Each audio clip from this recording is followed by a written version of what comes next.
आपके भूपेंद्र जी। केसी जैन साहब बीजेपी से हमारे साथ जुड़े हुए हैं, आपका भी स्वागत सर। डॉक्टर नितेंद्र सिंह जी सपा के प्रवक्ता हमारे साथ जुड़े हुए हैं, आपका भी स्वागत करती हूँ। करण सिंह जी राजनीतिक सलाहकार है, हमारे साथ जुड़े हुए हैं। सबसे ये ठीक है, डॉट रही केसी जैन साहब। करण जी को इन कर लूं अब मैं।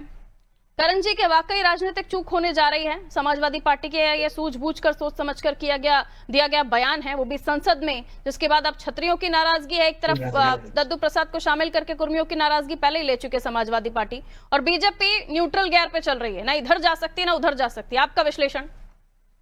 देखिए, जो समाजवादी पार्टी की नीतियां हैं वो काफी स्पष्ट नीतियां रहती हैं। वो अपने मुस्लिम वोट बैंक को फोकस करते हैं, और जो उनका बयान आया राणा सांगा जी को लेकर के, जो कि इस देश के महान नायक थे, निसंदेह नायक थे, उनको लेकर जो बयान आया है वो भी मुस्लिम वोट बैंक को खुश करने के लिए ही आया है। बाकी जो एंटी बीजेपी वोट होता है वो तो सपा को मिलता ही मिलता है, वो मिलेगा। तो सपा की नीतियां एकदम स्पष्ट है। पर हाँ, मैं सिंह साहब को, समाजवादी पार्टी के जो नेता हैं बैठे हुए हैं, उनको मैं जवाब देना चाहूंगा, उनकी जानकारी दुरुस्त करना चाहूंगा इन समाजवादी पार्टी के सभी नेताओं को, कि बाबा एक लुटेरा था और उन्होंने केवल इसलिए कहा था कि वो लूटपाट करेगा तो हमारी आसानी हो जाएगी दिल्ली पे वापस स्वदेशियों का शासन लाने में।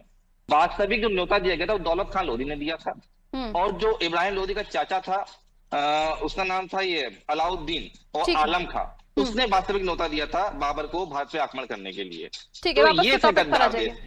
और बाकी जो दलित वोट बैंक और राजपूत वोट बैंक की बात है, तो उस पे यही चीज है कि भाजपा को भी अपनी नीतियां स्पष्ट करनी चाहिए। जैसे कि आज वो कह रहे हैं कि राणा सांगा का विरोध करने वाले भारत के राजद्रोही हैं। तो जो जिन लोगों ने श्री राम का विरोध किया, जो नरेश अग्रवाल थे, जिन्होंने माता जानकी, श्री राम, हनुमान जी के लिए बेहद अभद्र बिस्की और रम और थर्दे से तुलना करी थी, ऐसे राम नरेश अग्रवाल को भाजपा में शामिल करके क्या उन्होंने राजपूतों का अपमान नहीं किया? इस सनातन संस्कृति का अपमान नहीं किया?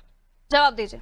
देखिए, जिस प्रकार से औरंगजेब को महान बताने का काम अबू आदमी ने किया, उसके बाद में उनको धोखेबाज गद्दार कहने का काम लालजी लाल सुमन कर रहे हैं।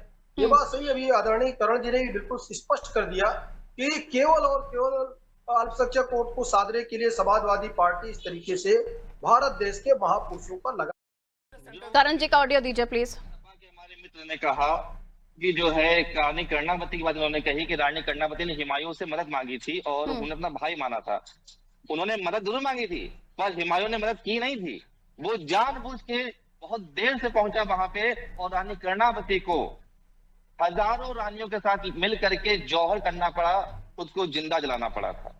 और हुमायूं पर हमेशा राजपूतों ने दया करी, और हुमायूं को जो जीवित रहा 10 साल तक, वो राजपूतों की दया से ही जीवित रहा। और अकबर का जन्म भी एक राजपूत के घर पे ही हुआ। ठीक है।